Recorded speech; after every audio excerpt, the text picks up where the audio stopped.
Joie de vous retrouver, chers amis que j'aime, en ce début d'année, de partager avec vous l'évangile de Jésus-Christ selon saint Jean. En ce temps-là, le lendemain, voyant Jésus venir vers lui, Jean le Baptiste déclara « Voici l'agneau de Dieu qui enlève le péché du monde. C'est de lui que j'ai dit « L'homme qui vient derrière moi est passé devant moi, car avant moi, il était. Et moi, je ne le connaissais pas. Mais si je suis venu baptiser dans l'eau, c'est pour qu'il soit manifesté à Israël. » Alors Jean rendit ce témoignage. « J'ai vu l'Esprit descendre du ciel comme une colombe, et il demeura sur lui.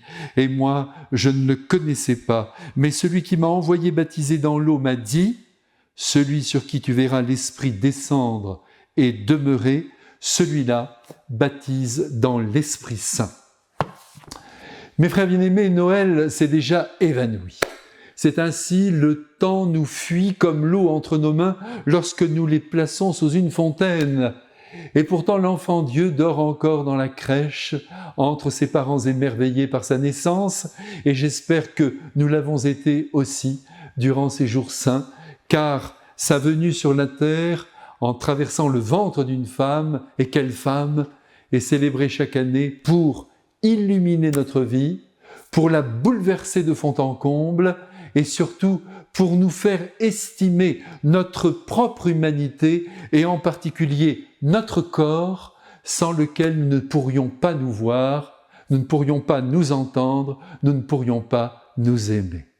Ce corps est si noble que Dieu a voulu en avoir un. Comme nous venons de le voir, même si l'enfant est très beau et que nous sommes bien au chaud dans les tables, auréolés par la Sainte Famille, l'Esprit Saint saute à pieds joints sur les 30 années de la vie du Christ et nous donne rendez-vous aujourd'hui, au tout début de ce mois de janvier, sur les bords du lac de Tibériade. Dans la tête de Jean, voilà où nous nous retrouvons, dans la tête du Baptiste qui, accompagné de 2 de ses disciples, et nous savons qu'il s'agit d'André et de Jean, vient de reconnaître dans Jésus de Nazareth, son cousin, l'agneau de Dieu. C'est du moins ainsi qu'il le désigne, l'agneau de Dieu. Et un agneau, mes frères bien-aimés, il traverse toujours notre imaginaire avec sur sa toison blanche et douce l'innocence à l'état pur. Mais l'innocence, attention, ce n'est pas la naïveté. Jésus connaît l'humanité pour l'avoir créée. Il sait qu'elle est capable du pire et qu'elle peut aller jusqu'à placer sur la gorge de Dieu un couteau pour l'égorger. Voyez qu'il n'est pas naïf. Il est venu en ce monde pour témoigner de l'amour que nous devrions éprouver, comme lui, pour le Père du ciel et pour tout humain, qu'il le mérite ou qu'il ne le mérite pas, malgré ses failles ou mieux à cause d'elles. Cet homme concret que nous rencontrons tous les jours, nous devons lui offrir notre respect, notre bienveillance et notre soutien. Et pour remplir cette mission d'amour et de lumière, Jésus sera en effet, comme le prophétise Jean-Baptiste en ce jour, l'agneau de Dieu, celui qui nous apprend à nous sacrifier, mais oui, pour manifester l'amour. Je ne crois pas qu'il existe un autre animal qui, dans notre subconscient, témoigne de plus de douceur, de moins de pouvoir, de plus d'humilité que le petit agneau. Car même l'ourson, devenu une peluche dans toutes les chambres des enfants, a des crocs et des griffes dont il faut se méfier. Mais l'agneau, il est sans résistance. Il ne dispose d'aucun recours pour éviter la lame du boucher.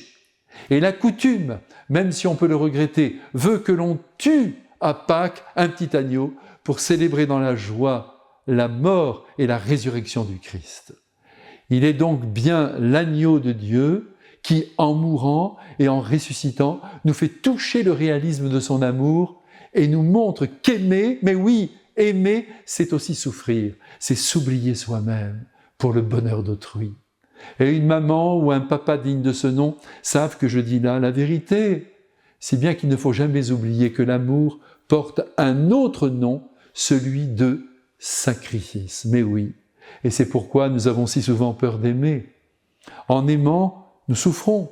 Nous devons devenir aussi comme des agneaux, prêts à être égorgés, Car quand on aime vraiment, je le redis, on ne vit plus pour soi, on s'oublie totalement. Aussi j'insiste, ne vous mêlez pas d'amour si vous ne voulez pas y passer tout entier. Voilà ce que nous dit aujourd'hui Jean-Baptiste en contemplant le Christ qui s'apprête à choisir ses compagnons de route, tous destinés à mourir par amour. Que l'agneau de Dieu nous bénisse maintenant et nous donne l'envie et le courage d'aimer. Amen.